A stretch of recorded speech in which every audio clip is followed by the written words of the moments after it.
मध्य प्रदेश के बाद अब राजस्थान में सियासी घमासान के बीच कांग्रेस ने एक बड़ा फैसला लिया है। सचिन पायलट को कांग्रेस ने उप मुख्यमंत्री पद से हटा दिया है। पायलट को राजस्थान प्रदेश कांग्रेस अध्यक्ष के पद से भी हटाया गया है। पार्टी ने सचिन पायलट की जगह राजस्थान सरकार में वर्तमान शिक्षा मंत्री गोविंद सिंह डोटासरा को राजस्थान सरकार का प्रदेश अध्यक्ष बनाया है। पायलट के खिलाफ लिए गए एक्शन की जानकारी देते हुए सुरजेवाला ने तीखे अंदाज में ये भी याद दिलाया कि सचिन पायलट को कम उम्र में ही पार्टी ने बहुत कुछ दिया है। कांग्रेस की सरकार व्यक्तियों पर नहीं टिकी, कांग्रेस की सरकार नीति और सिद्धांतों पर टिकी है। कांग्रेस की सरकार राजस्थान की जनता के जनमत पर टिकी है। कांग्रेस की सरकार राजस्थान की जनता के सेवा के संकल्प पर टिकी है। कोरोना महामारी और आर्थिक संकट से जूझने के लिए कर्तव्य परायणता पर टिकी है और पूरे 5 वर्षों तक कांग्रेस की सरकार राजस्थान की जनता की ये सेवा करने के लिए दृढ़ संकल्प है। सचिन पायलट राजनीति में रचे पके नेता है। उनकी निजी जिंदगी की बात करें तो उन्होंने शादी से पहले राजनीति में कदम रखने के बारे में कभी सोचा नहीं था, लेकिन पिता राजेश पायलट के निधन के बाद उन्हें राजनीति में आना पड़ा। जिस समय सचिन पायलट ने राजनीति के मैदान में कदम रखा उस समय उनकी उम्र महज 26 साल थी। सचिन ने 2004 के लोकसभा चुनाव में दौसा से बड़ी जीत हासिल की थी। सचिन पायलट को छोटी उम्र में जो राजनीतिक ताकत दी गई शायद किसी को नहीं मिली। 2003 में सचिन पायलट राजनीति में आए। इसके बाद 26 साल की उम्र में 2004 में उन्हें कांग्रेस ने सांसद बनाया। 32 साल की उम्र में केंद्र में मंत्री बनाया गया। 34 साल की उम्र में प्रदेश अध्यक्ष की जिम्मेदारी मिली।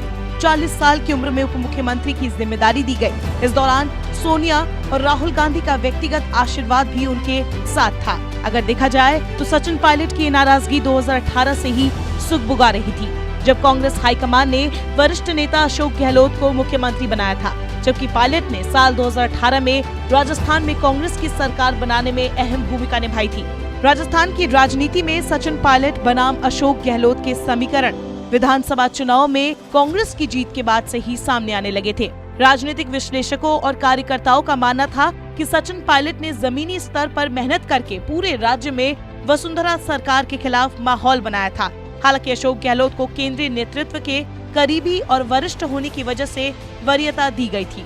जिस समय कांग्रेस ने राजस्थान में जीत हासिल की, वो जीत न केवल इस राज्य में कांग्रेस के लिए बल्कि पूरे देश में विपक्ष के लिए अहम थी।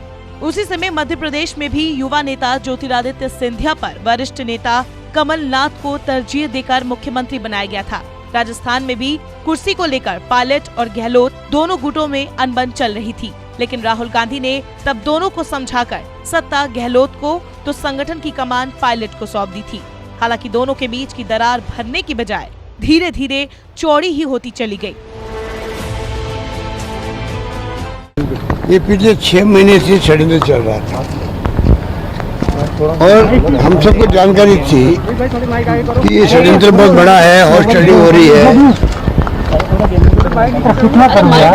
और ये चलता रहा और जो स्थिति आज पहुंची उसी कारण पहुंची है। हमारे कुछ साथी गुमराह होकर के चले गए दिल्ली के अंदर। जो गए वहाँ उनके ऊपर बहुत बड़ा प्रेशर है कि आपको हमने चुनाव जीता के भेजा 5 साल के लिए।